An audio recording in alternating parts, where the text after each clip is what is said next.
रावण भाई गॉस के नियम का अनुप्रयोग क्या होता है, तो उसमें देखेंगे अनंत लंबाई के रेखीय आवेश के कारण विद्युत क्षेत्र की तीव्रता क्या होती है। तो ठीक है, इस फिगर को आप समझिए तो आप समझ जाएंगे। देखिए एक रेखिक तार है, ठीक, अनंत लंबाई का एक रेखिक तार है जिसका कोई सीमा नहीं है, कितना भी बड़ा हो सकता है, ठीक। तो वो हमारा अनंत लंबाई का एक रेखिक तार है और उस पर हमारा आवेश है, रेखिक आवेश हो जाएगा, मतलब इस पर आवेश है, इस रेखा पर हमारा आवेश है, यानी कि इस तार पर हमारा क्या है, आवेश है, ठीक। तो इसके कारण यहाँ पर हमारा देखिए इसकी त्रिज्या जो आर है, अब इसको हम गॉसियन पृष्ठ बना देते हैं, ठीक। इसको गॉसियन पृष्ठ बनाएंगे तो ऐसे बना सकते हैं ना, ठीक। तो इसको हम लोग बेलनाकार के रूप में बना देते हैं, ठीक, ऐसे हम लोग बना देते हैं।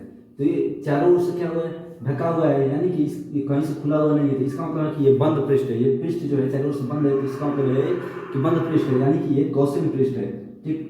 तो ये गॉसियन एक पृष्ठ है, यहाँ पर हमारा एक बिंदु P है और इधर की ओर ही हमको क्या निकालना है, विद्युत क्षेत्र की तीव्रता यानी E का मान निकालना है। ई वेक्टर, वेक्टर क्यों लगता है, क्योंकि उसकी दिशा इधर की ओर है, तो जब दिशा दी होती है तो वहाँ पर वेक्टर आता है। और यहाँ पर हमारा एक छोटा सा अल्पांश, यानी कि यहाँ पर हम लोग को निकालना है अल्पांश, यानी कि डी ए, ठीक, डी ए निकालना है, यानी कि छोटा सा भाग निकालना है, ठीक।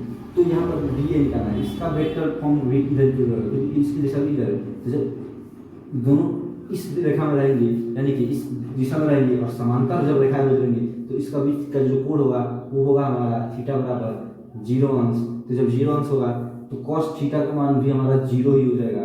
तो कॉस थीटा की जगह पर हम लोग कॉस 0 अंश लिख देते हैं, लिख देंगे, ठीक। तो अब इसके अनुसार हमारा सूत्र बनाएंगे, सूत्र होगा वो आएगा E बराबर 1/2 पाई एप्सिलॉन नॉट लैम्डा बटा आर, ठीक। ये कैसा है, और यदि आपको इसके बारे में फुल वीडियो चाहिए तो हमारे चैनल पर वीडियो बनाकर अपलोड किया गया है, आप वहां पर जाकर अच्छे से देख सकते हैं।